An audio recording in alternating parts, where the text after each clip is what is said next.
Hello and welcome to episode 2 of Roll for Cliniciative, a real play D&D podcast. Today we are joined by another star-studded cast of doctors in training, doctors and just general all-around good guys. I am CJ, I am your DM, and tonight we'll be playing the Frozen Sick module from Wizards of the Coast. Last episode, we saw our team assemble in the Pale Bank village, investigating the mystery of a Ergon Wenth's death to a mysterious freezing condition. They encountered Horatio Cardigan, the world's greatest traveling detective, and investigated Ergon Wenth's cabin, finding evidence of mysterious items obtained from afar. As we return to the scene, we do not zoom in on our current heroes, but instead on a small gnome wandering into town as that action happened. Scott, would you like to introduce yourself, and who do we see?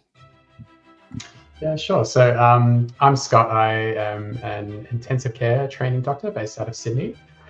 And today I am playing Buxcel Patch, who goes by Bux to his family and would go by Bux to his friends, but he doesn't have a lot of friends. Bux is sort of he's kind of a teenager, and he's a forest gnome that's a wizard's apprentice. So he grew up on a farm with his uncle. He is pretty short, sort of 3 or 4 feet tall. He's kind of got like sandy brown hair, like a bit tanned because he used to work outside before the magic found him, and then he moved into an academy and then became more focused on books.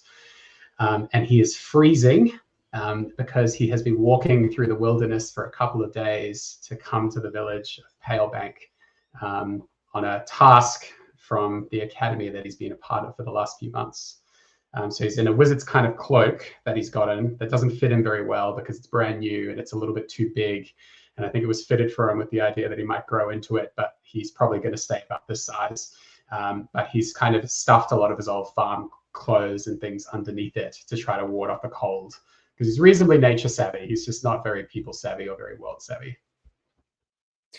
So you enter into the outskirts of Pale Bank Village. You've been surviving in the wilderness on a variety of wild roots, tubers, wild dill, whatever you can obtain. And you sort of wander into the village, and there's not a lot of people on the outskirts. They all seem to be off in something in the distance in the center of the village. As you wander in, you see an old lady standing outside her house. She is about 5'5", sort of hunched over, wearing a knitted black shawl and cardigan, sort of black dress pants, and relatively nice button-up shirt. She's sort of fumbling around the entrance to this hut, and that's what you see. What would you like to do? I'd love to go up and talk to her. Yep. I'd like to ask her if she needs a hand. I am a bit nervous around people, but I always want to be helpful. So I want to see if she needs a hand getting into her house. She sort of senses you approaching. She's got like a little horn she puts up to her ear and twists it and turns to see you and says, "Oh, dearie, could you help me? My glasses broke and I've lost them in the snow and I can't find them because I can't see, and now I've lost my keys as well and I can't get into my house and it's cold." Oh no, it is cold, I agree. And I'm sorry about your glasses. Do you want me to help you look for them? Or actually, it's very cold outside and we should probably get you inside. Do you have a spare key anywhere? I don't have a spare key, but my lock. Could you have a look at my lock? Do you have any tools that could pick a lock, or do you have any magical talents? Oh, I do. I've got a few little magical talents. And I think Bux would actually quite like to use his mage hand, if he could. Yeah, sure. Would you like to use your mage hand? Do you want to have a look at the door first, or just sort of spend your mage hand? Let's do a look at the door and see if there's anything I can do on the outside, because I was thinking about seeing if I could look in through a window and doing something from the inside. But let's have a look at the outside first.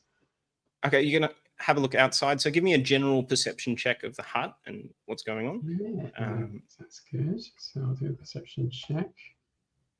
So that is a 12 plus 2 is a 14. 14, reasonably perceptive. So you see this is a shop called Pelk's Curiosities. There's a little dragon stylized as the P to give it a little bit of flair. So you see that it's called Pelk's Curiosities. It's a wooden cabin. It's relatively simple. The interesting thing with this is that although it's a wood cabin, the overall structure around the windows and the doors is that they're locked, and it almost seems like there's some arcane writing near the lock on the door and perhaps a little bit around the windows. With the 15, you see that, the nan is still fumbling around, sort of trying to grasp at the door, but she can't really put her hands where they need to be. You don't see the glasses in the snow. And that's kind of what you get with the general perception check. If you want to sort of investigate the lock specifically, you're welcome to, or continue on. Yeah, I'm quite interested in this arcane writing around the door and around the windows. But I'm a trusting little man, and so I would just quite like to ask the lady if she, like, if this is her house, what does the writing mean, and what's the arcane supposed to do? Is there a spell on the door that I should know about? And she says, "Oh, look, dearie, I sort of, it's embarrassing, but I keep a lot of valuables in this shop, right? I'm a keeper of curiosos and antiquities, but I may have forgotten what my password is, and I'm sure no one elderly, no one else in town would have forgotten their password, but I just can't remember the password because I keyed a little, sort of a keypad almost on this, that I just sort of plug in a certain code, and I can't remember it. Perhaps you could help me figure out how to get around it. You young folk are really good with the computational stuff." Interesting. Can I have a look at the arcane runes and see if there's a little arcane stretch of a reset password function on the store? Yeah. Give me a investigation check now. You're sort of zeroing in on this, so that's a investigation check. Sounds good. That is a 7 + 2 is a 9. A 9. You don't get a lot with a 9. You sort of see that there's maybe a few scuff marks where some numbers or glyphs are more used than the others, and you sort of have a poke around, but you can't really make out a way to get in there just based on a 9. Okay. So you sort of just start poking around. You're welcome to keep working on that if you'd like for another minute, and you'll be able to roll another check. You can do anything else you wish. You can have a look at the windows, whatever you want. Yeah, can I have a wander around and look at the windows? I'll let the lady know though, because I'm trying to be super, super helpful. And so I'll say, I'm sorry, I didn't catch your name. I'm not sure if I caught your name. Oh, my name's Pelk. Ah, hi, Pelk. My name's Bux, or my friends call me Bux, and I think we're friends now. I can't quite figure out how to reset the password for your door, but I'll just have a wander around and look at your windows, and maybe we can either get in through one of the windows or we can see if we can do something from the door on the inside. Is that okay? I don't want to invade on your privacy or anything. I think that'd be okay. Okay, cool. So I'll wander around through the snow and then have a bit of a look at one of the windows. I'll see if there's some similar arcane runes on the windows, or if it's easier to open. So the windows are not quite as well guarded. You'd be able to sort of jimmy them open or sort of get them open physically if you wanted. They don't seem to be as well warded or ruined. It seems like the door is the main deterrent. So if you want, you can attempt to crack them open, either using sleight of hand or a basic dexterity check.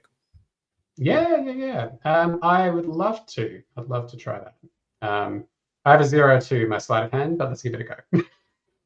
I'm an optimistic guy. Let me see what I get. That is a 4, a hot 4.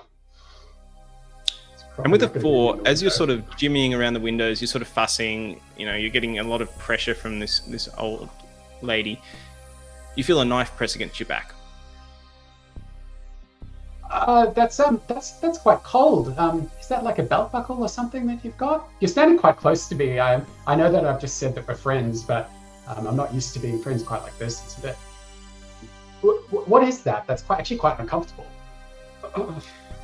And she leans in and whispers in your ear, "Now see here, Sonny Jim. I've got work to be doing and you're taking too long. I'm going to call in the big guns." And you can see that all of a sudden her demeanor changes and sort of, she doesn't stand up tall, but she uncracks at least one vertebra, stands up a bit taller.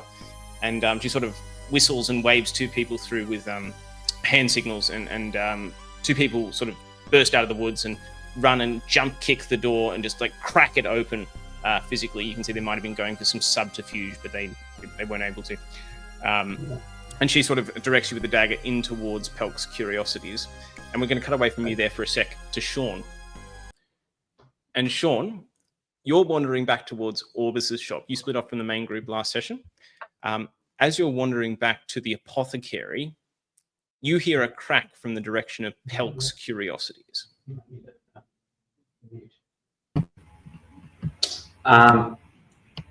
So I'd go and investigate what the sound was. Yep. So you head towards Pelk's. Are you being stealthy? Are you sort of running as fast as you can? What time of day is it? Towards dusk now. Dusk. I think at the moment I'd just be walking normally. I think I don't think I would have been alerted to anything strange, other than obviously the recent funeral. But yeah, I think I'd just be walking as normal until I notice something stranger. Okay. So as you approach Pelk's Curiosities, you see the door has been clocked open, like it's been pushed back shut, but you can see that the door lock has been damaged and there's splintered timber around the wood frame. So as you approach, you clock that without a basic perception check. It's relatively easy to see. So I'd hide. What would you like to do? Yeah, I'd hide and move closer. Yeah, sure. Give me a stealth check. Stealth would be 15. 15. Yep, easy enough. So with a 15, you're reasonably confident you're hidden. You can approach the building. You can circle it. You can do whatever you want. So I'll start circling it to be sort of away from where the broken door is and try to see inside the windows and be listening for anything I could hear, people talking or, any other kind of, ruckus. Yep, give me a quick perception check. 17. Yeah, easy enough to do. You hear whispered voices and sort of footsteps from inside the cabin and perhaps a high-pitched gnomish voice. That's what you can see from the outside. It's kind of hard to see through the windows. You could approach closer to the door if you wanted to have a peek inside. Yeah, I'll do that. Okay, so you creep up with a 15 stealth check. You are able to sort of crack the door and just like peek through. I'm gonna, if you have D&D Beyond loaded, I'm just gonna switch the view over. So we've got a little more space on the screen, and we're gonna load up the D&D Beyond. I was wondering what that map was going to be used for.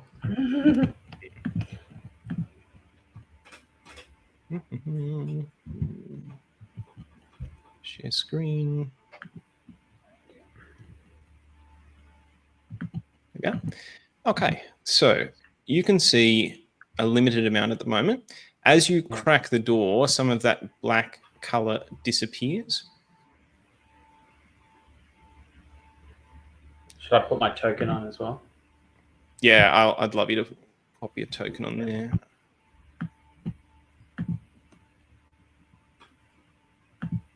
Okay.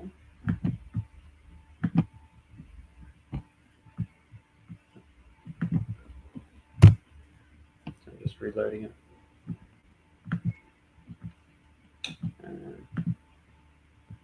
Is my token on there? I think it's just... Yep, you've got 2 tokens of Teo on. Oh, okay. It's because it's hidden, so I can't actually see the token. Unless... I'll tidy that up.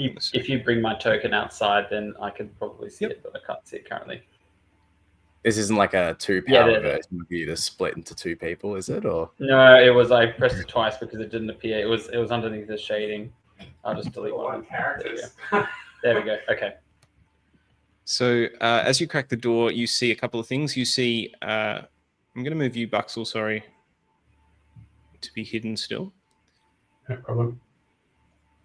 And you see 2 bandits, Bandit Spicy and Bandit Ingo there in the entryway. You see 2 large red levers near the entryway, and you're not sure what they do.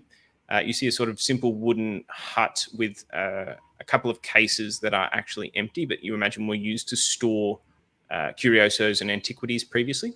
That's all you can really see from cracking the door. You can do whatever you want now, or you can wait. Actually, as that happens, we're going to cut to the other group. So we're going to cut to Brother Marshall and Duran Thunderaxe, and you two you have just investigated Ergon Went's cabin. As you're doing that, and you're with Marigold, of course, Snowdrop, Marigold, Dilworthy, you're sort of wandering back towards town, having snuck out the back with a new silvered maul and a number of other things. As you do that, you see that Angelo, your companion, in a flash, a blue circle wraps around him and teleports him away in an instant. And a simple medallion clatters to the ground in the ice, and he's gone. He's gone. Duran Thunderaxe looks up at the blue light and goes, "I guess we'll see you soon." And then looks down at the amulet, just picking it up and just to investigate it. Yeah. You can roll me a general history check, maybe, for everything that's happened, or an Arcana check, your choice. Brother Marshall, you can roll me something if you want to investigate what's happened. Yeah, I'll help out as well with a history check. They are both +0, so Nat 1. Nat 1, okay. Yeah. Does my 14 balance it out a little? So with a Nat 1, Duran is fairly sure this is a trick. Brother Marshall, with a 14, you're aware of something. It's a phenomenon that's sort of mentioned in some of the texts of the monastery. It's a phenomenon where fate seems to weave people where they need to be at the right moment, and that involves sometimes pulling them out of one location to another. Some people consider it a privilege. Some people consider it just part of the job, but everyone knows it as the shift. And this sort of shift work is often pulling heroes and adventurers away from their regular adventuring party. You, with that check on the medallion, you see on the medallion there is a symbol of 3 long white clouds, and you know that is the symbol of the Order of the Long White Cloud, and that's sort of all you know about this medallion, but you're free to add it to your inventory, medallion of the Long White Cloud. Yeah.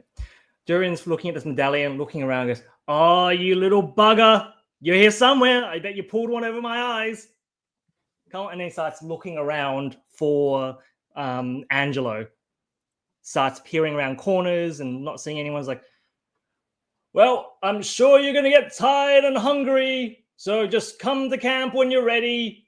And then I just give the medallion to Brother Marshall. True Nat 1 behavior. Yeah.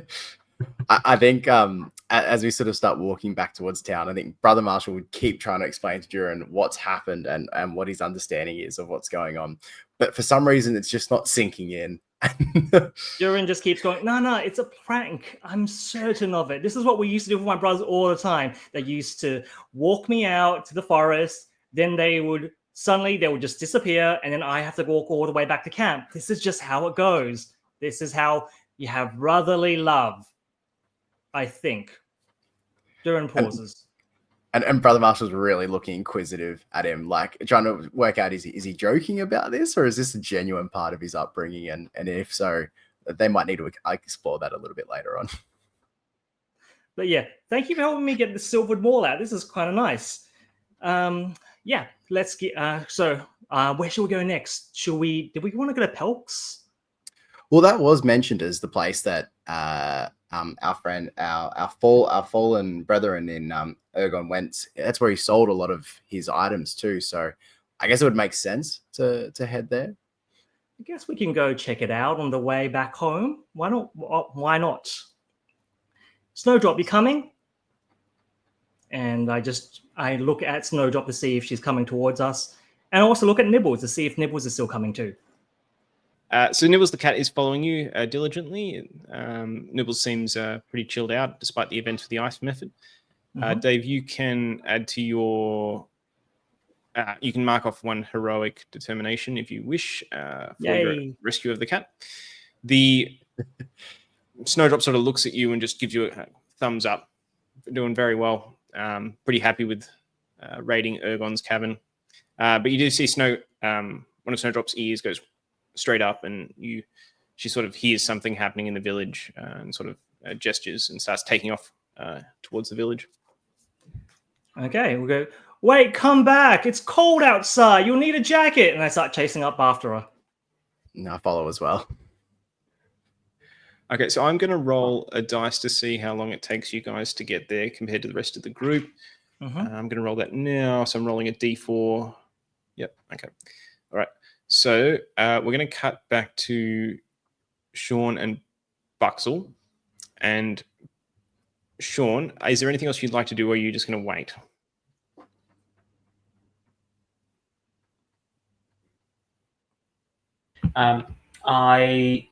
I think I just want to watch and listen at the moment until something gives me reason to act or show myself. Or Buxcel, because you're in the cabin, you're still conscious. You're able to see quite a bit of what's going on. So I'm revealing that now. So you can see two bandits to the south from your position. So regular bandit and the Nandit. You're able to see Bandit Ingo above you and Bandit Spicy. You can also see the two red levers. Great. The generic bandit has a sort of a dagger up against you. This is not the person who you originally saw. The Nandit who originally surprised you was sort of rummaging through the cupboards. She's also put the kettle on, which is nice. Mm. You are free to wait. You can try something. As I said, there's two red levers there. You do have a dagger sort of pressed up against you, but you can try something if you want. You have spells, you have wit, you have gnomish cunning. So I've marked off when Durin and Brother Marshall will arrive. You don't know when, but I have a sort of timer running. Okay. I think Buxcel has never had anything like this happen to him in living memory and is like overwhelmed by this. And I think like direct attack or confrontation, because he's tiny and he's not very strong and he's like wildly outnumbered, is probably not going to be in his best interest. But I think he might try as subtly as possible to cast sleep. Yeah, sure. You go for it. Yeah. Who are you going to cast sleep on? Well, now a technical question. I presume if I cast sleep in because I believe it's a circle, I kind of want to get the Nandit and the bandit close to me if I can get both. I'm just bringing it up. Yep, so it's so 90 foot sorry, range, yeah. 20 foot area. You Now can you cover do the have whole both a place. verbal, a somatic, and yeah, so there's a verbal component to it. So you have to be very quiet when you whisper this. Yeah. But you can certainly go for it. So 20 feet. Yep, you can get the bandit and the Nandit if you want. Yeah, great. I would love to get both of those if I can, and I would try to be really, really subtle about my the somatic and verbal components, so that ideally nobody else notices what I've done. Do you want to do anything to distract the one who's sort of near you first, or are you just going to go for it? Yeah, I think I would just try to come up with some distracting conversation, and because the Nandit is putting on the kettle, I think I would ask the bandit behind me. I'd sort of lean up and look over at him and just be like, "Do you have a favorite tea? Because it looks like she's going to be making tea for us. Do you think?" And then like mutter something quietly under my breath to try to cast the spell. And you can see the bandit sort of looks wistfully at the kettle, and you can see a look in his eyes that says maybe he's dreaming of having a chamomile, but he'll never be able to have it in the present company. And that does distract him. You can roll. You can roll for sleep. Give me a stealth roll with advantage, and then roll sleep. Okay, sounds good. So stealth is a 14 great stealth or a roll. 5, so 14 is the best. And then I will cast sleep. And what do I roll for that? So 5d8.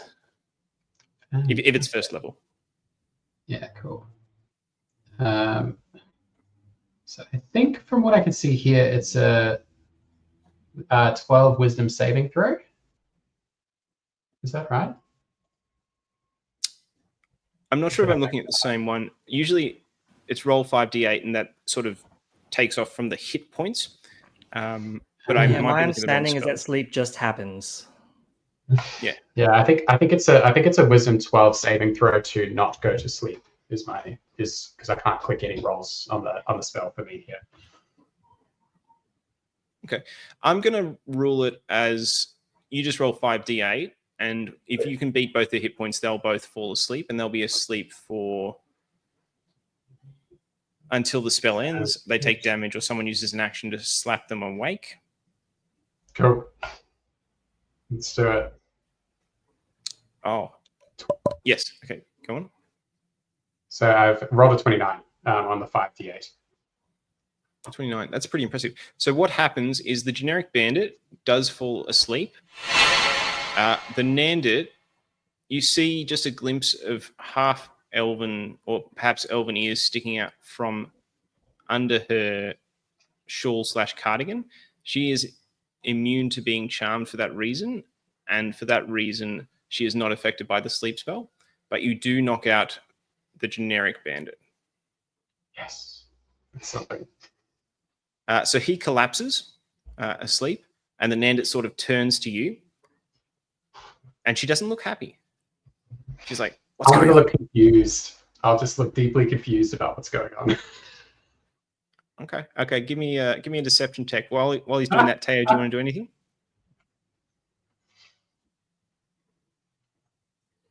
While I'm looking through, can I just see the levers? Can I have any kind of insight as to what they might do just from looking at them? They're a big red lever. They are Yep. connected to some sort of alchemical supply. So there's a big jug of something behind each lever. That's kind of all you can get from a quick glance.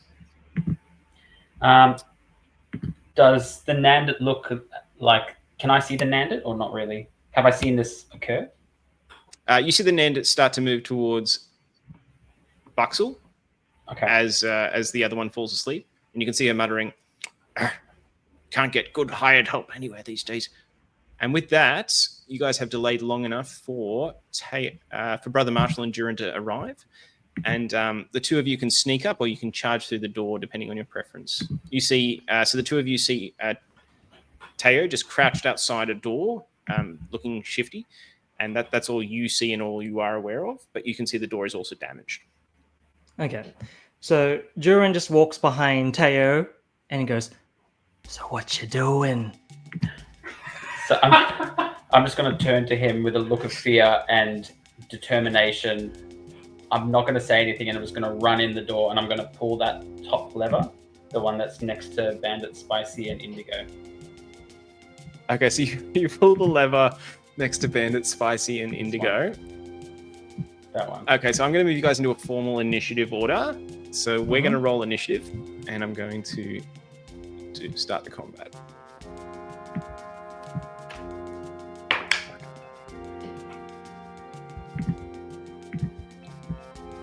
Did you want us to roll the initiative? Oh yeah, okay, yeah, you got them. Oh, you got them already? Oof. 23. Yep. I rolled in person. I got a 19. Dirty 20 for me. Yep. Just give me a second. I'll set everyone to the encounter. I'll auto initiative the bandits, and we'll add everyone else. Also, I do have an ability, because my background is a guard, that I can switch my initiative with anyone who is willing, if they want. But I think you guys all have high initiative than me. Actually, I kind of like my initiative. Yeah. Okay, so we've got Brother Marshall, Buxcel, Duran, Teo. Sorry, guys, just give me your initiative again. So, Brother Marshall, your initiative was? Flat 20. Dirty 20. Flat 20. Is that a dirty or a net? Dirty 20. Okay.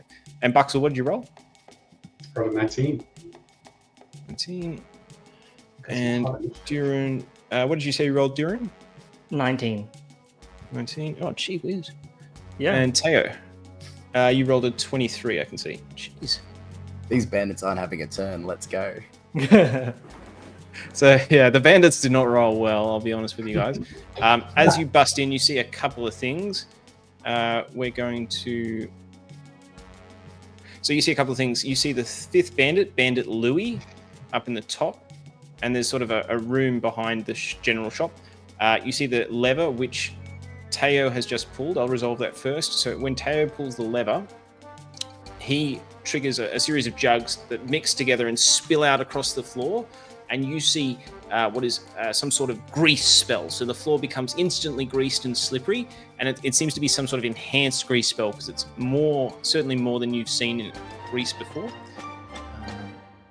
So I'm going to draw on there for how much grease is on the floor. And do an overlay. We'll do a circular overlay. And what do we call grease? We'll call it... let's call it water. Yep, that's fine. So you can see everywhere from Bandit Louis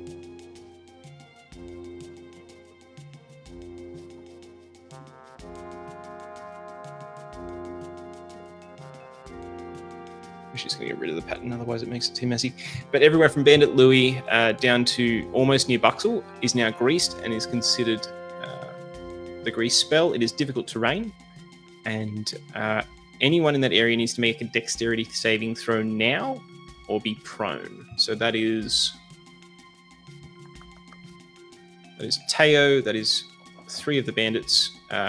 Duran and Brother Marshall escape it. So just Teo and the 3 bandits, dexterity saving throw, not hard, DC 10. I got 11. 11, so you stay standing. Bandits get a +1. So 11 for Bandit Louis, Bandit Spicy, and Bandit Ingo. Bandit Ingo is prone, and Bandits... Okay, so 2 of them go prone.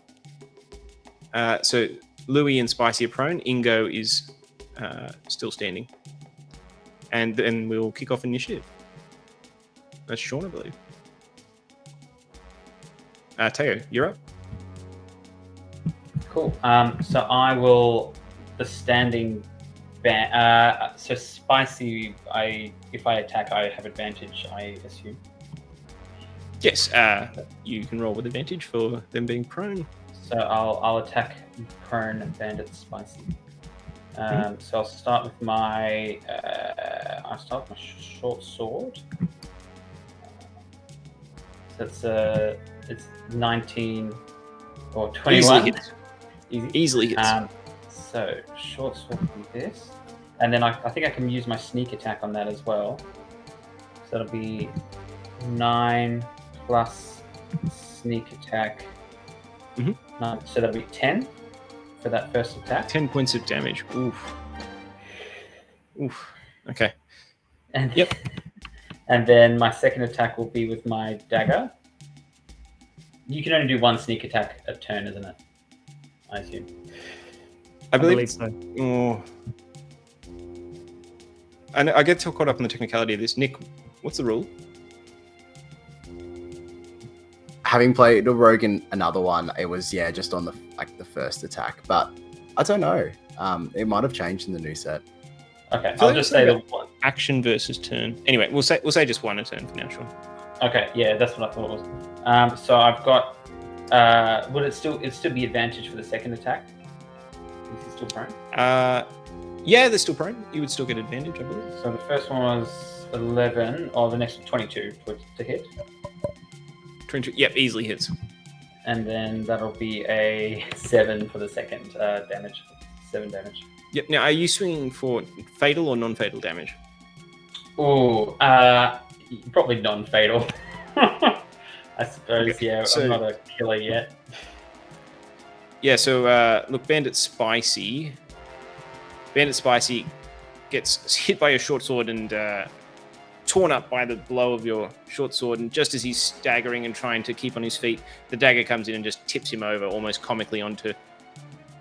he's already prone, but he sort of just rolls over as if he's done, and he is down to 0. Yep. So that was my all my action because I can use my dagger nick ability to be part of my action, and then I'll use my. Oh wait, I don't have cunning actions yet. I don't think at level 1. Okay.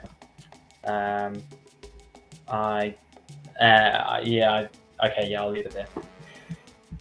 Okay, moving on. So that is Brother Marshall. Yeah. I just had a quick look to its sneak attack. It is a once per turn ability, unfortunately. Alrighty, so that was Bandit Spicy that's down. Just out of curiosity, from a bit of a lore perspective, do bandits get their name when they reach a certain level? Like, is the sleeping bandit this like inferior bandit, and that's why he hasn't got an extra name yet? Or you get the sense that the others just didn't like him very much, and Buxcel heard something about hired help, and you get the sense that the others got cool nicknames, but this guy was sort of, they didn't like him very much and just called generic bandit. Gotcha. So like the equivalent of like Mr. Pink sort of situation. Yeah, that's the general deal. Nice. All right. With that in mind, look, seeing my mate here go into action and attack to kill, I'm probably going to try and do the same thing.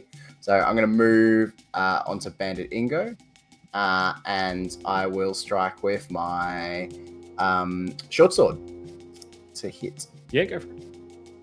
And that's a 13. Yeah, 13 does hit. Excellent. I'll roll for damage. That gets me total 7 damage. 7 damage. Yep. And then so he's looking rough. Yeah. Excellent. So using my sort of monk powers, I strike beautifully with the sword. I'm then going to follow up with an unarmed strike as part of my bonus action. So rolling for attack for that. Gets me 23. I think hits. Jeez. Yeah, easily hits. These might be loaded dice. And then for damage, not to take away from our potential saviors, but does he need to do a dexterity saving throw for the grease when he runs in? Oh yeah, true. Yes, he absolutely does. Okay. Sorry. Rolling in the deck save. That's okay. 21. Yeah. Okay. Monk runs through the grease without trouble. Actually, you describe for me how you nimbly dodge through this grease, if you could. Yeah, so I've sort of seen the grease all fall on the ground, so I think I'd have a bit of an idea where there might be a little gap here and there. So I think what I'd go for is sort of jump, tiptoe, like sort of a hop, step, jump situation. So I've sort of perfectly stepped into this little hole of grease that hasn't quite spread in that area, and then land plunging the sword at Bandit Ingo, and with the follow-up then strike with my free hand. Okay, so Bandit Spicy and Bandit Ingo are both out of action. Is there anything else you'd like to do? I think I would like to make a bit of a perception check to see what is going on with Bandit Louis. Yeah, sure. So Bandit Louis is over by a piano. You hear a faint tune going, and you can't quite place it. But they've stopped doing that and have turned towards you guys. So Bandit Louis is ready to charge into combat. There's nothing particularly you notice about them. Yeah, they seem like a bit of hired help. Yeah. Cool. Excellent. That'll be all. These are majority elves,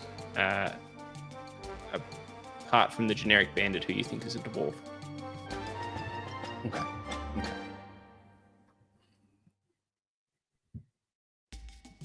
Yeah, that'll be it for my turn. I'll finish that.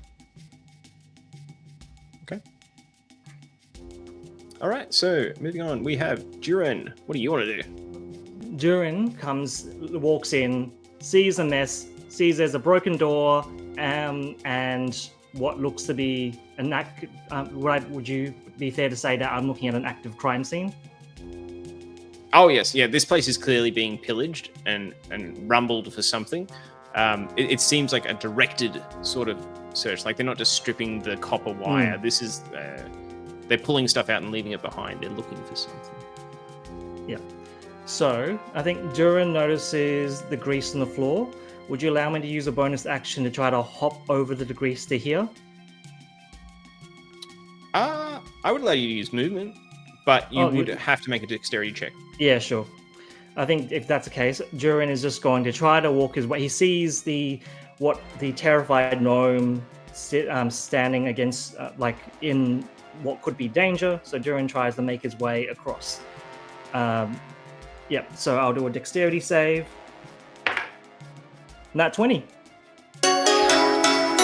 Nat 20. Yeah. So the way I Okay, like to see this is that. Today.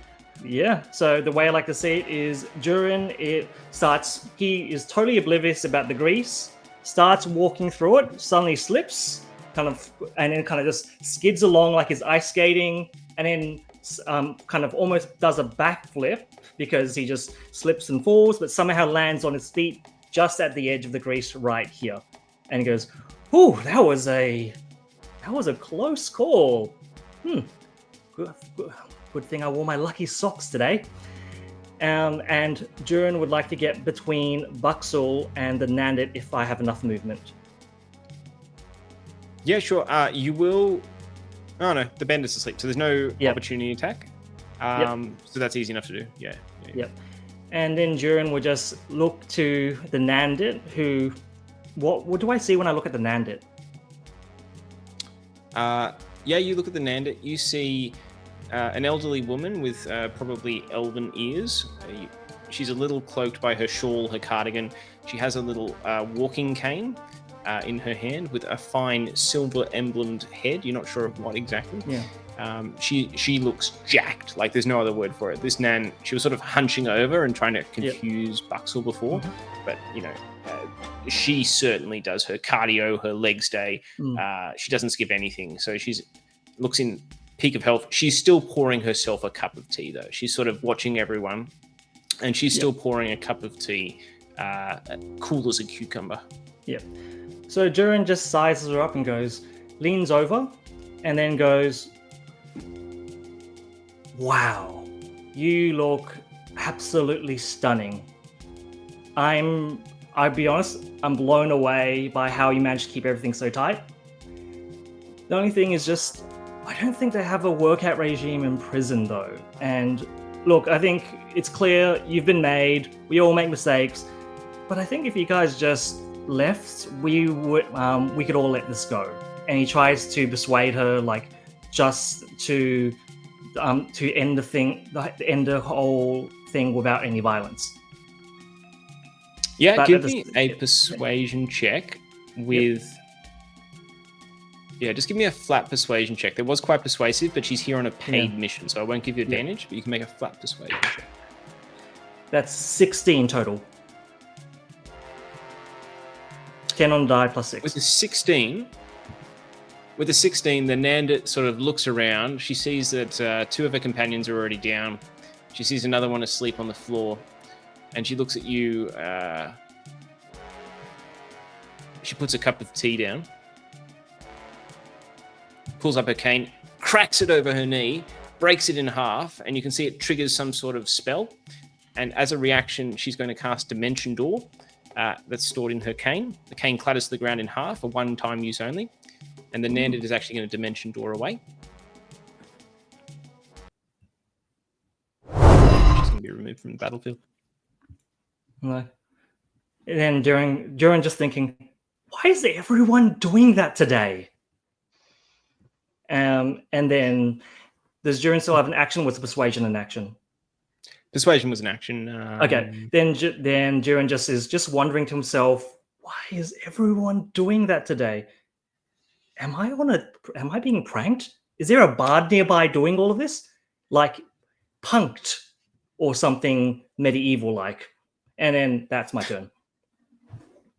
Okay. So Buxcel, you see the battlefield, quick theater of the mind. You have one person asleep in front of you, 2 bandits dead, and Bandit Louis is still up and sort of looking around nervously, having seen his leader vanish into the thin air. You're pretty sure you could intimidate the final remaining member of the group, or you could get them down and use the sleeping one as a hostage. It's up to you. I think Buxcel doesn't really have it in him to use the sleeping one as a hostage. I don't think that thought would even occur to him. But I think what he's going to do is just maybe walk a little bit around the corner so that he can see this bandit Louis that's looking a little bit kind of concerned or confused, and do a. I mean, I'm just trying to be like, are you okay? Like, can we get you anything? I can finish making you a cup of tea if you want. And essentially, I guess try to do a convincing him check or whatever that would be, to try to encourage him just to stand down and sort of or leave. Yeah, that would not be hard at this point. Give me a DC 10 charisma persuasion. Shall I just do five charisma? Yeah, give me a charisma check. That's good. That is a 10 exactly. With that, the bandit looks around, looks left, looks right, looks at the grease on the floor, just drops his scimitar and says, "This ain't worth it," and sort of puts his hands behind his head.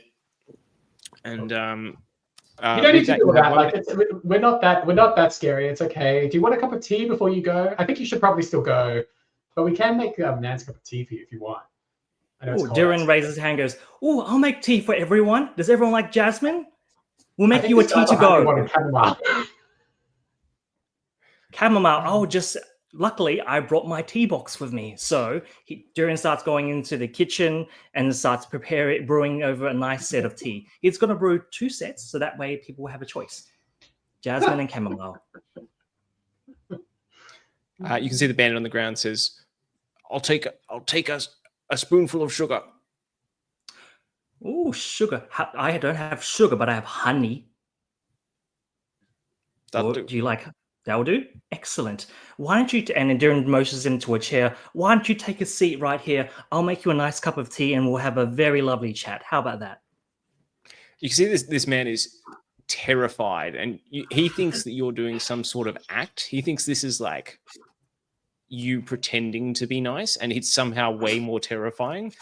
Yep. And Durin, is this a dwarf as well?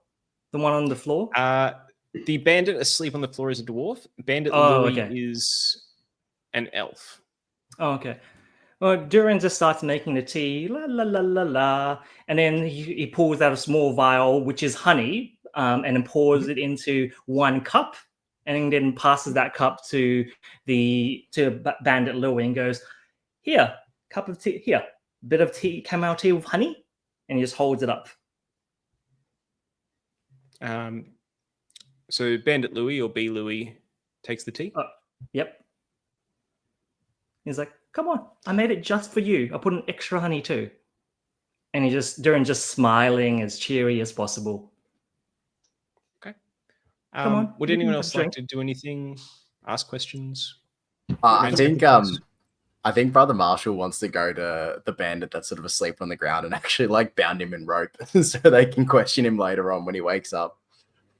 Yeah, you can do that. Easy enough. Yeah, I'll probably help Brother Marshall in binding this guy in rope. But then as Bandit Louis is looking at this tea that's been made for him and looking at the Durin with his giant smile, I echo the giant smile as I watch, just trying to like intimidate him to make him think it's poison. Do you want to make an intimidation check, or you just want to do it for flavor? No, just for flavor. So we spin off and become a full like tea house party sort of situation. Yeah, with a bound man on the floor. I think because I have no idea who these gentlemen are, but I'm very sure that they're my saviors. I'm going to go up to Durin while he's giving sort of the tea and follow along behind him, and then start to like try to interject and introduce myself. Just very politely, but not wanting to get in his way. Yep. "Oh, hello, little one." And I look at Buxcel and goes, "Would you like some tea too? We're having a little tea party." And I pull out another little flask and I set it in front of him, and I pour him another glass of tea. And he's like, "Would you like some honey in yours?"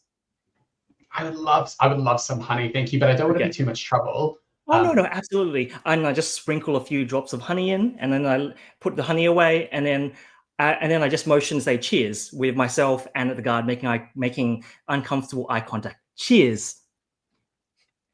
Chink. That's lovely. And then I drink my tea. and I'm Nibbles the waiting. cat knocks one of the teacups off the table. Sorry, Nibbles the guard? cat knocks one of the teacups off the table. Nibbles. You know what? Um, That was unfortunate, but I forgive you. Just like I forgive you. And I just motion to the bandit. okay. So you guys have the front room. You haven't seen the back room yet. That's there to be explored if you want. You have a bandit who want to wake, want to sleep. You can do with them as you wish. Yeah. I think Durin's just going to probe the bandit and just while making conversation goes, so I hear your boss said that you're on a job. What's that? What was that about? And he says, look, I'm not here to harm you. I'm just here to just get some information. Okay. We have someone who's sick and apparently this place was involved of somehow. So we just want to know what you know. And after that, we'll let you go on your merry way. How about that? I don't like violence. I like tea. You see this guy sort of pauses for a sec, and you can see a flash across his face as if he's like, who's more scarier, this super nice dwarf or the Nandit? And he sort of teeters on the edge for a second and sees Teo also looming over him intimidatingly and, decides you're a little more scary. And he says, look, I'm not a bad guy. I was hired help. Oh. This dwarf priestess, Hulil Lutan, she hired us to get something from here. It was supposed to be an easy job, smash and grab. They said that the owner was gone. It would be a little bit of light burglary. No one was meant to get hurt. We just couldn't get in, and then it was a whole thing, and then you guys turned up. It's like, that sounds really hard. And Durin puts his hand on top of the other guy for it as a show of empathy. He goes, that sounds really hard, but thank you for sharing. I'll kind of be really the hard. bad. Sorry, I was going to say I'll be the bad cop in this situation and just say, "What were you looking for?" Well, Hulil, who hired us, the dwarf priestess, she's a member of the Utalot family from Shady Creek Run. They're there. Yeah. I mean, it was good money, but I thought twice. Anyway, her sister Tulgi, she robbed Pelks a few months ago. And now, with all the stuff we got, Hulil's got something wrong with her. She's out of town in a cave, a bit out of town, and she's sick or she's cursed or something. She's got this blue veins moving up her arm, and she's getting worse and worse. So, they said they sent us to go search this place for potions or scrolls or something that would help cure her. But, we hadn't found anything by the time you guys turned up. And to be honest, there wasn't a lot here left. Yeah. Can I just do a medicinal history check just to see if that sounds the same as what happened to the guy who died? If the same kind of symptoms? No check needed. It sounds very similar to the guy who died. Almost. Hey, I think while all this is happening, Buxcel, who is a little bit overwhelmed by the social kind of good cop, bad cop interaction that's happening, will probably go and try to have a bit of a look around the hut to see if he can find anything. Not in a sneaky way, but in I'm trying to be helpful to my new friends kind of way. And he's used to doing this in forests and nature, so I'd love to have a bit of a look around. Sure. Do you want to have a look in the back? I would love to. So you open up the back. I'll unfog of war that, but there's essentially fairly straightforward. There's a bed, and you find in the bed a figure, and you see someone completely frozen blue solid. The expression ice in their veins doesn't do them justice. Their whole body has frozen to an icy statue. And she's bundled under a series of blankets, and there's a table loaded with dirty teacups as if she was trying to stay warm but couldn't. And you suspect, well, you wouldn't know who this is because you're new to town, but this looks very similar to what's being described as affecting Hulil. I think Buxcel hasn't really seen a dead person before. Not that he remembers. And so I think this is like quite overwhelming and quite upsetting for him. So I think he goes in and finds this frozen person and sort of quietly goes up and tries to wake her, but knows pretty quickly that she's dead and she's frozen and she's not going to wake up.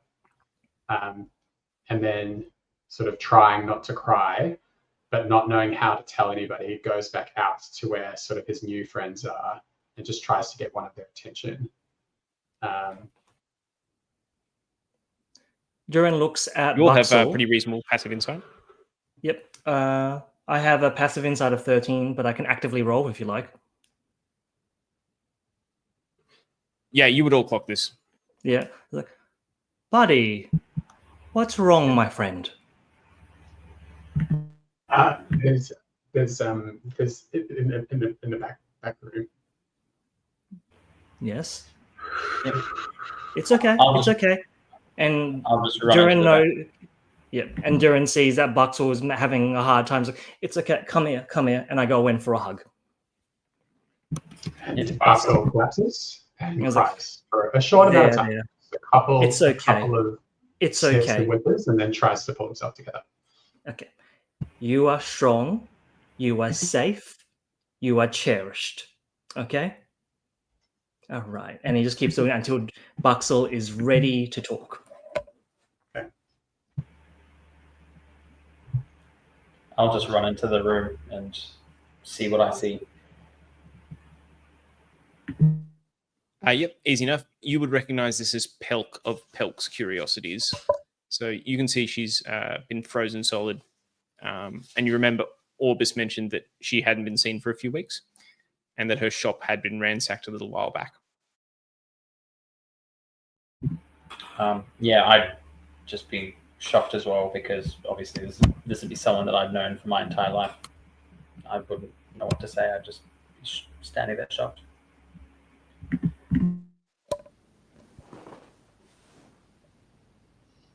I think similarly. Sorry, go for it, Nick. I think Marshall also would eventually sort of make his way to the back room and sort of see what's happened and sort of start to like really ponder and try and connect the dots of what's been going on in this situation. Yeah, so one thing leaps immediately to your mind. You know that this bandit mentioned Tulgi, and Tulgi is someone who's been mentioned to you previously by the Elder. And so you think that Tulgi was the trapper who the Elder encountered earlier? Mm-hmm. And you know they have a cabin in the village, and there's some connection there between Tulgi and Hulil. All right. And Hulil was the lady that has paid these bandits to come and ransack the shop, potentially.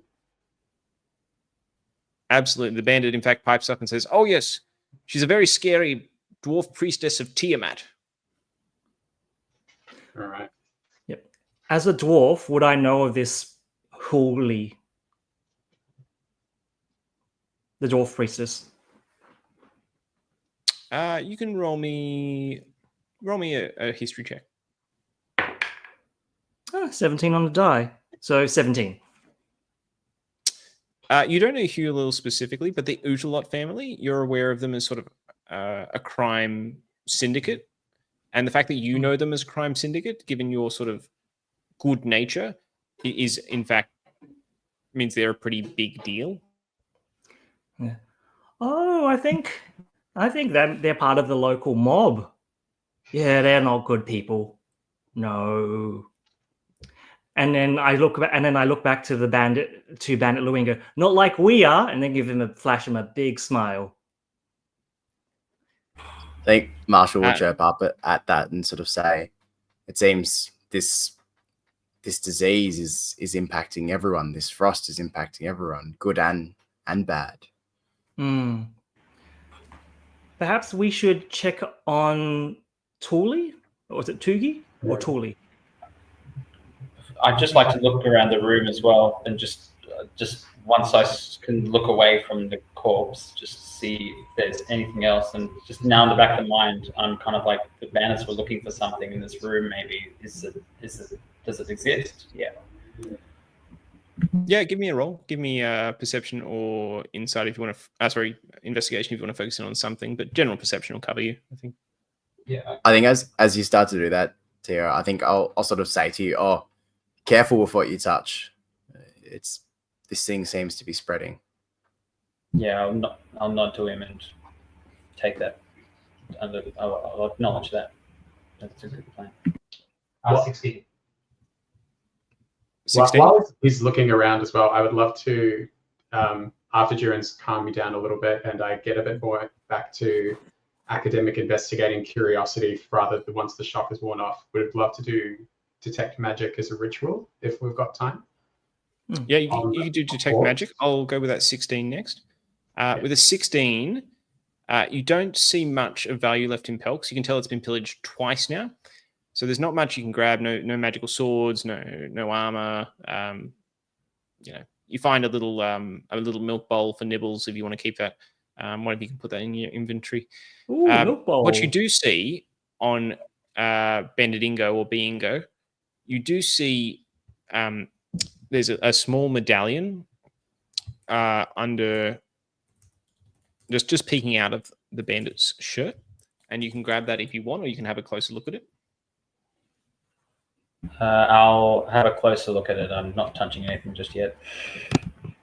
Yep. So you see a symbol, and it's an interesting symbol. It's a volcano in mid-eruption. So you can see a bright eruption at the top of a volcano, and it's spewing dark smog and ash around it. So it almost forms a black background with a glowing red area.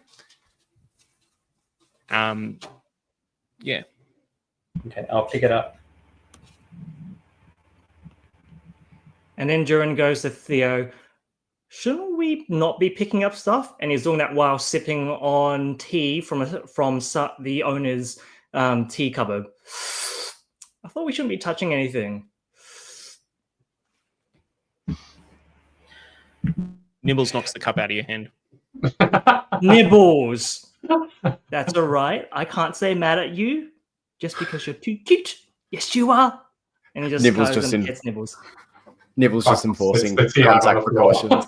precautions. Hey, Sean, do you show the medallion to anyone else, or do you keep it to yourself? I mean, does it feel I don't know if does it feel magical, or does it feel relevant, or does it just feel like something that I just take from someone who seems nice? Yeah. It doesn't seem magical to you. I think I keep it to myself for now. Okay. Theo, was that off the Bandit Louis or the bandit that's asleep? Oh, has he seen me take it?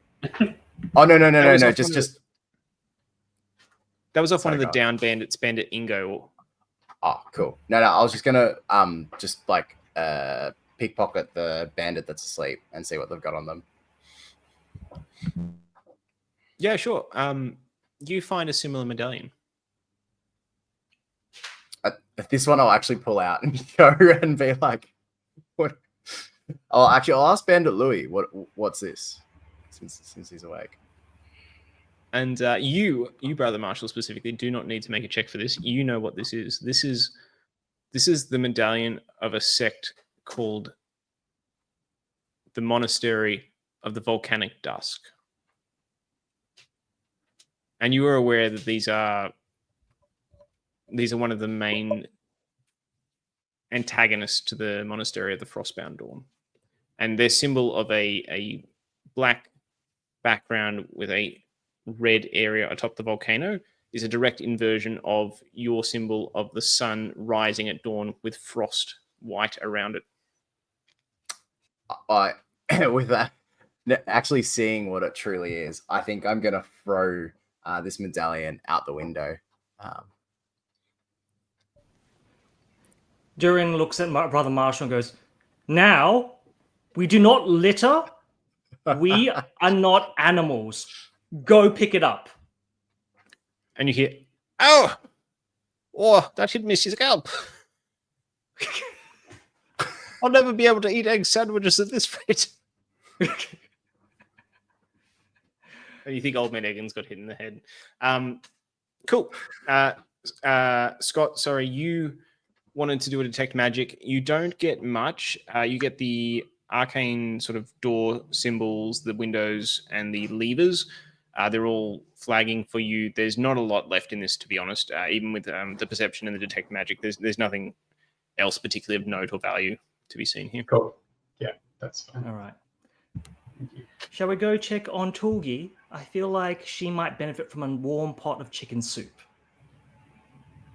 On the way, I'd like to just whoever I know in the town who I think would be the closest living relative to Pelk. I just wanted to go and because I hopefully know who their relatives are.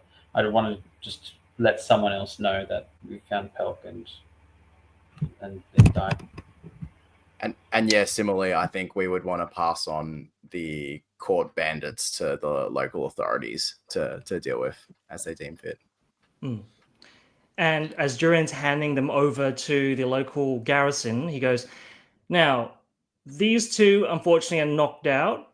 This one slept the whole time, but this one was very helpful. I think you should take good care of him, and I think perhaps maybe factor that into it for good behavior.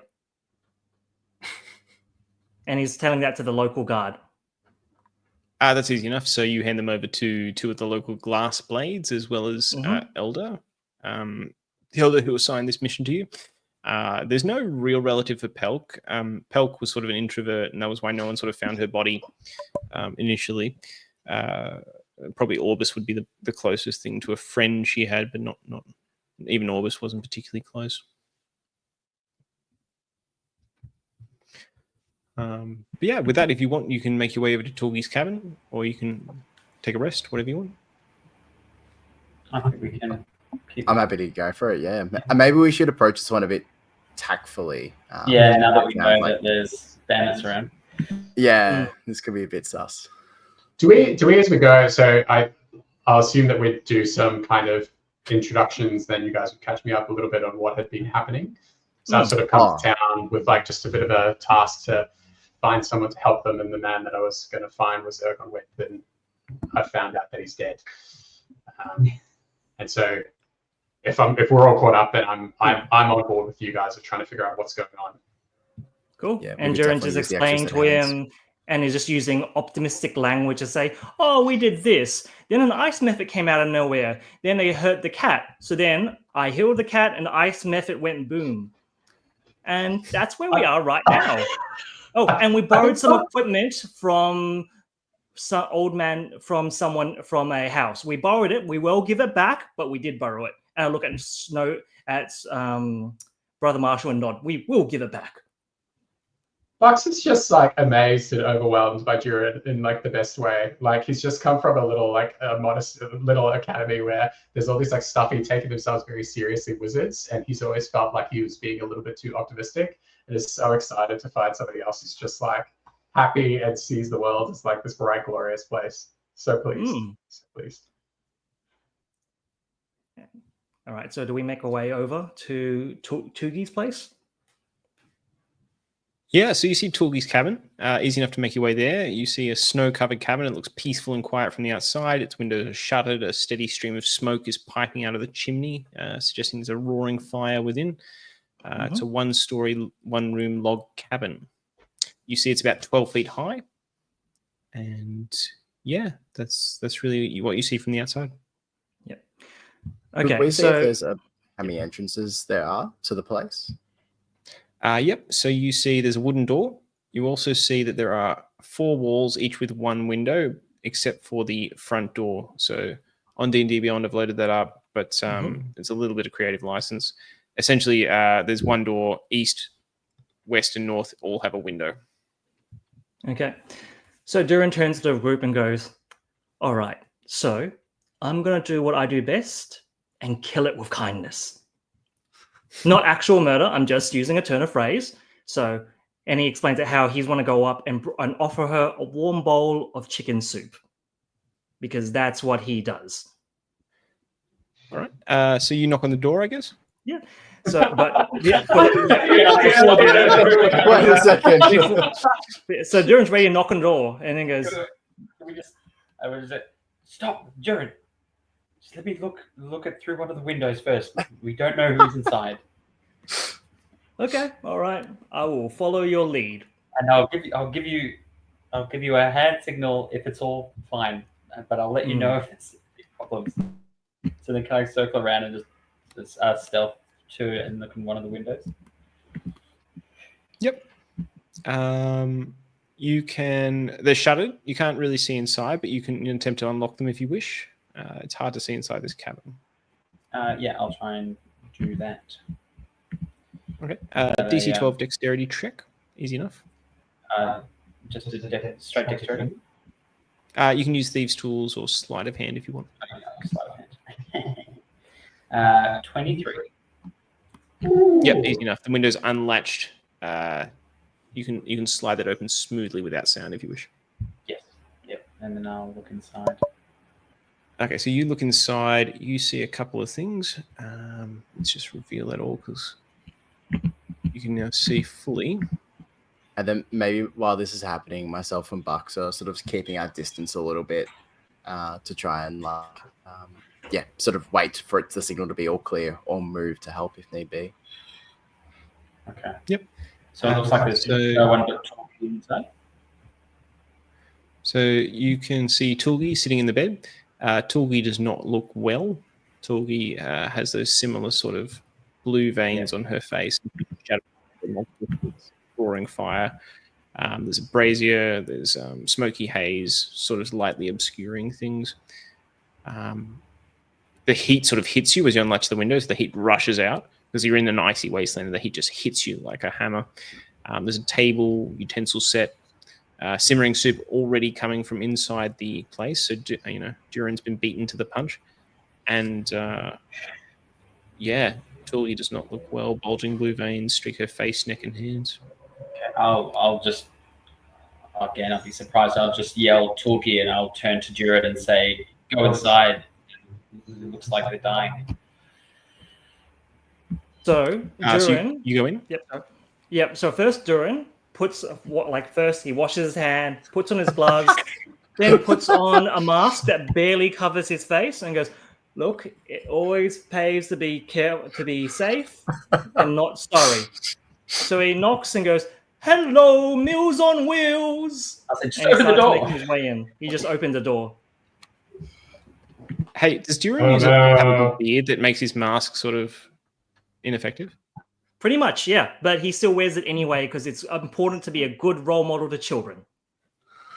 Okay. So as you knock on the door and shout Meals on Wheels, Sean, you see two wolves sort of leap out from under the bed. Tulgi sits up in the bed and she hasn't clocked you yet, but they sort of look at the door and say, "Go away." Okay. So Duran then goes, "But we're just here to help bring you food and check on to make sure you're okay."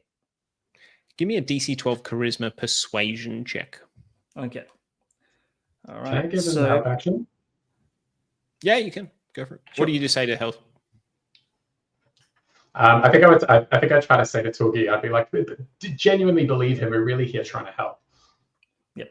So I have a +6 persuasion. Oh, neither great rolls. So that is an 11. Tulgi's not convinced. It's like, "Look, we're just here to bring you some food and just say hello and just make sure you're okay. Are you okay in there?" Go away. You don't sound okay. Are you sure we can't help in any way possible? Is there anything you need from the town? Do you need us to get you some more firewood? Whatever you need. Will that mean you go away? Well, if you help, if you want us, I understand it's cold, it's scary, and I understand that you also might be quite sick. I can potentially help. I am a paladin after all. Tulgi just sort of collapses, like she's being held up by adrenaline and stress, and she just She just gives in. She's like, all right. She walks over and unlocks the door. Okay. So Durin walks in and goes, "Oh, puppies! Hello, puppies!" And then tries to show that he's friendly and he's not going to harm anyone. What does Nibbles think of the two wolves that are sitting in this house? Probably not happy. Nibbles tries to assert dominance. Yeah. So Durin Intimidation check from Nibbles. Yeah. +8. Durin picks up Nibbles. Look, we are guests in their home. We need to behave, okay? And he just motions for him to jump on his shoulder. Nibbles rolled a 17 on intimidation. So Nibbles sort of intimidates them in the way that, a cat sort of is aloof and just ignores you. Sort of leaps onto Durin's shoulder and just like doesn't even look at them. As if they're not a threat. And the wolves are sort of cowed by that. Okay. They're like, good puppies. Yeah. Would anyone else like to come in? Would anyone like to ask Tulgi questions? Yeah.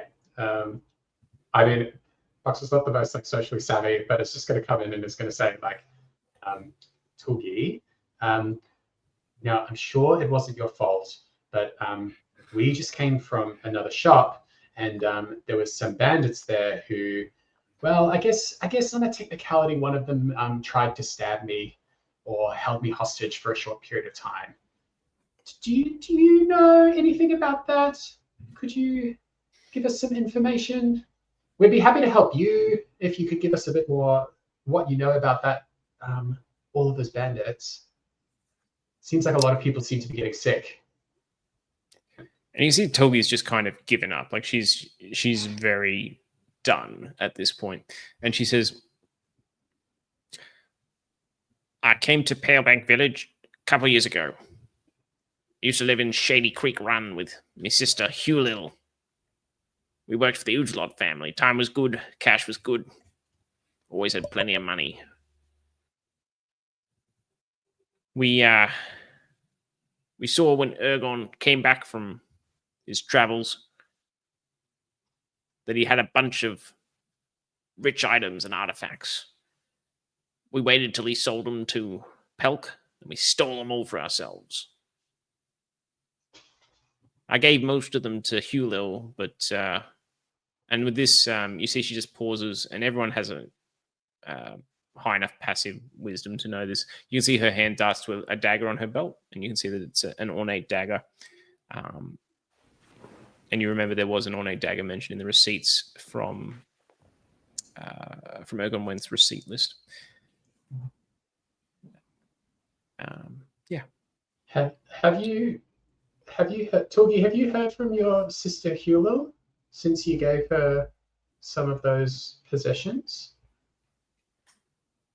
She got sick too. She's out in Croker Cave, northwest of here. Yeah, I thought I wasn't going to get sick. And so did Ergon get sick too, actually. So there's something that you three all had in common. So I know you had the dagger. Was there something you three had at the same time? I know there was a silver. We have a receipt here, and then he pulls that receipt and goes, "There's a silver ring set with Jasper. Did you all have that at one point? Two blue glass vials." I think I stole it. I stole everything. Like I got everything. All okay. It is that he stole, and then I gave it to Hulil. Apart from the dagger I got. Okay. It's mine. Sure. Is there something, and so it could be the scroll case, the jade statuette, the quiver, the silver set ring, the two blue glass vials. Okay, and then I think Durin is going to use divine sense to sense if there's anything affected by the hallow spell or know the location of any celestial theme undead within 60 feet. So he's trying to sense if there's any sort of good or evil around. You do not sense good, evil. No celestial, no undead. Mm-hmm. So you don't think this is a divine issue? Like, sorry, I missed that. Does Buxcel still have detect magic up? I'll say he's still. Oh, sure. Yeah, up to 10 minutes. With detect magic, you see Tulgi's dagger lights up. You think this is probably a +1 dagger. Okay, and so I feel like something divine is happening. There was a jade statuette on this. Was that a statuette of a god by any chance? I don't know, Do you happen to man. remember? I just smuggle goods. Yeah. Times are tough. Are you gonna steal my eh? dagger? No, that's your You can take my dagger. dagger. No. Well, that's- no, maybe we'll see. I'm a bit worried that this dagger is maybe making you sick. I'm just getting Yeah. worried because that guy's got a mole sticking out of his back pocket that I thought was Ergon's. The guy had a mole out of his back pocket that was like Ergon's, and now do you have it too?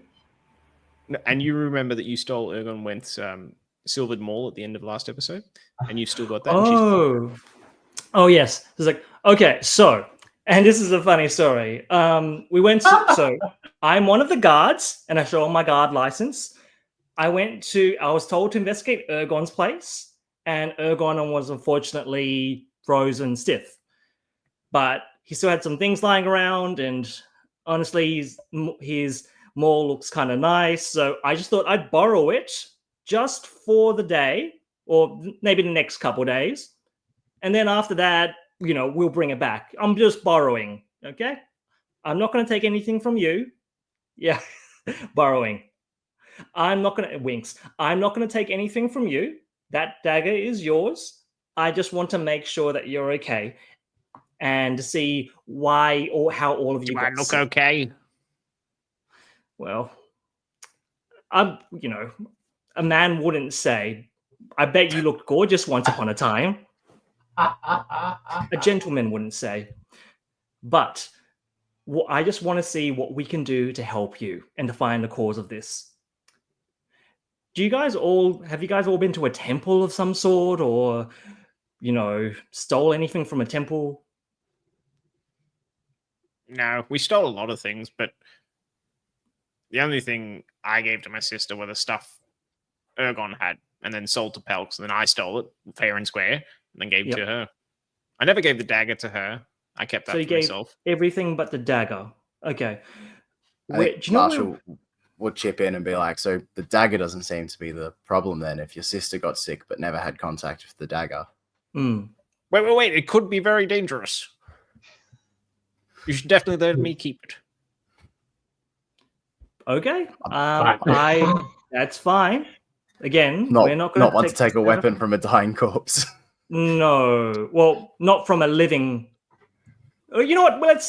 That's a whole nother issue. We're not going to take it from you tonight or right now. Or I think I would turn to Duran and Brother Marshall at this point and say, like, we should help her. Shouldn't we? I would like to. She looks really sick. Is there anybody in town that would have like a restoration spell or something that maybe could help? It sounds like she's cursed or something. Maybe I could do this to help her, and then I'd use my remaining 3 hit points to do lay on hands. It says I can use 5 hit points to cure a disease or neutralize a poison, but I don't have 5 because I used 2 of them on nibbles. So I'm just using this more for comfort.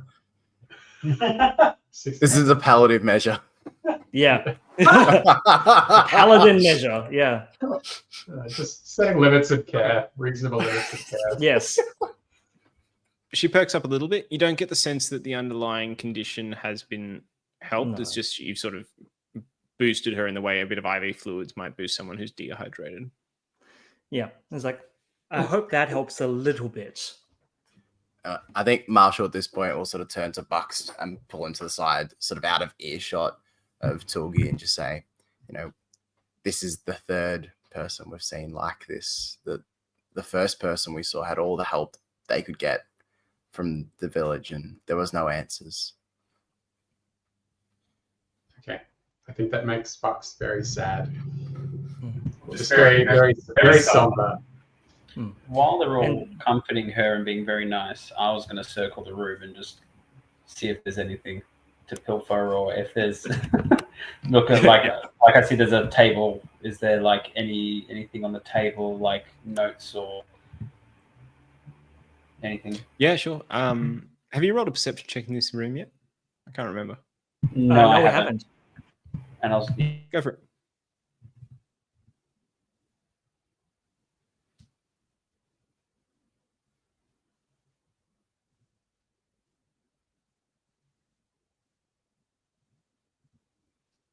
Ah.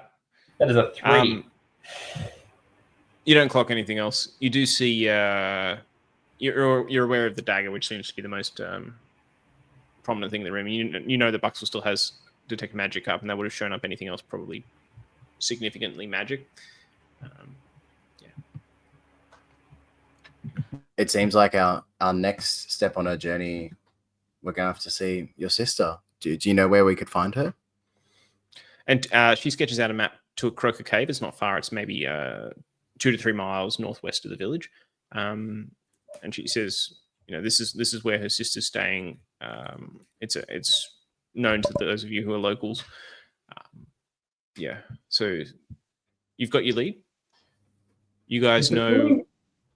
Is the feeling? Sorry that Caesar there. Is the feeling that that something was stolen and it's been passed from person to person, and as it's been passed, there's like a contagion thing that seems to be making everybody sick, but we don't know what that thing is yet because it looks like it's been passed from to the sister. Yeah, so that list that Durin read out before is all the items that so far have passed all hands. I don't know. Have the quiver of arrows also passed? I feel like that was the most boring item on the list. I don't know. So all the items, Tulgi relays, all the items essentially she went in and stole. Yeah. So Ergon sold them to Pelk. Pelk held them for a bit. Tulgi stole them and gave them to Hewlett, apart from the dagger. Could I before we leave, could I do speak with animals with the wolves and ask them if they notice if Tulgi got sick after touching something specific? Yeah, I mean, you can go speak with animals. I think that's a gnomish thing you can do. Do the wolves sound like Scooby-Doo or something? Oh, I think these wolves actually look French, to be honest. So maybe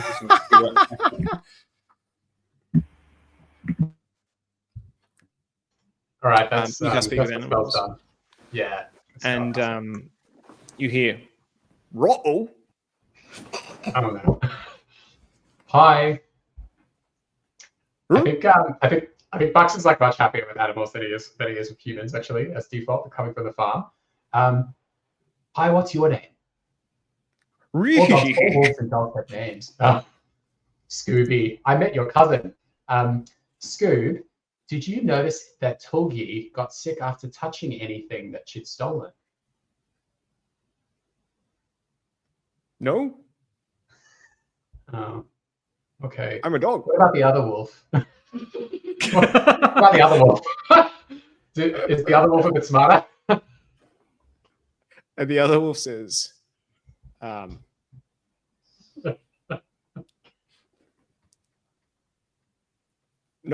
I'm also a dog. All right, guys. These are not like you can speak with animals, but these are not very bright creatures. You get the sense that they can't really piece it together. Durin looks at Buxcel, gets really excited. Oh, talk to Nibbles! Talk to Nibbles! Ask if Nibbles knows anything about old man Ergon. I'll very cautiously, because I also survived the intimidation check from before, turn to Nibbles on Durin's shoulder and just say, hello.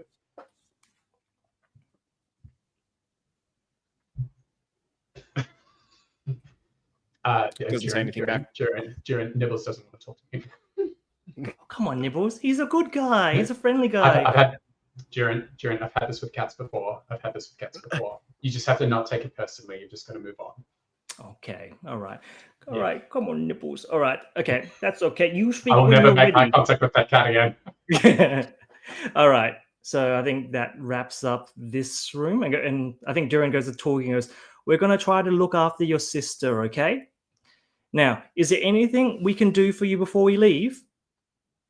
Can we turn the heat up, turn the heat down? Can we open the windows for you? Can we feed your wolves? And with that, Tulgi sort of shakes her head and goes back to bed. Okay. All right. I'll come by with some chicken soup later, okay? And Durin, I guess, makes his way out. Starts to And just do some hand hygiene during before you leave. Oh, yes, of course. And then he just uses his homemade hand sanitizer that he uses, mixes rum with water. It does not work at all, but he feels it helps. And with that, you guys exit Torgy's cabin. You have your location of Croker's Cave as your next step on the path to figure out what is causing this disease to run rampant in Palebank Village. You realize the stakes are ramping up and that far more people are in danger than you had in fact thought. You have a new companion. You see that Marigold, who's been fairly quiet this whole time, sort of gives a solid nod and sort of encourages you all in your path. And with that, you will head off either for a short rest or into the wilderness at your choice. And that's where we're going to end this episode.